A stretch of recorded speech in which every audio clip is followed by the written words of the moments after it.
Hello. So mag-unboxing din ko sa akong napalit na helmet, no. Evo helmet ni siya. XXL. Pasalamat na ko kang Brian kay kuan ba naka-testing ko sa iyahang XL. Unya digid sa ako maigo. O naigo man siya pero hastang guuta. Yang eyeglass di na masuot.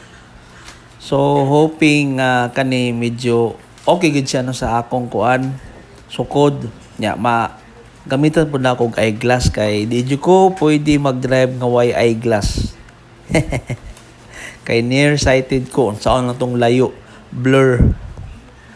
So mo ni akong napili sa ni siya nga color. May pagka-gray man ni. Dark gray ba tawag ani? Nya mo na siya ang box no so ato na i-open. So, wala ang katong helmet. So, nasa ko nasa kanang bag ba. So, maayo. Then, nasa extra nga kuan. Si tawag ka nang ngana sa amin. Shield. O, nasa extra. So, ato saan ay hiposo ng extra. So, goods. So ato na i-open ang helmet no. So na yung mga bubble wrap.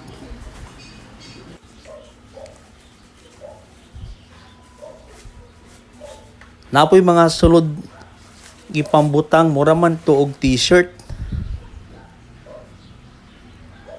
Ano na siya katong mga tagging niya ba. So legit siya ha, legit.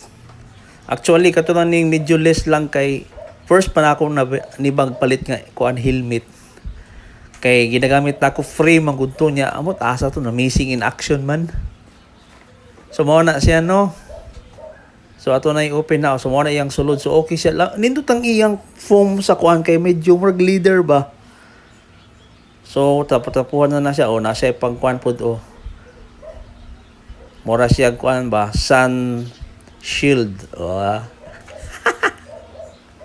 so nice siya no. Nindot yang quality ba. Biskan medyo less na siya. Dili na siya katong mga mahalod gid gani. So matong testingan na pod ni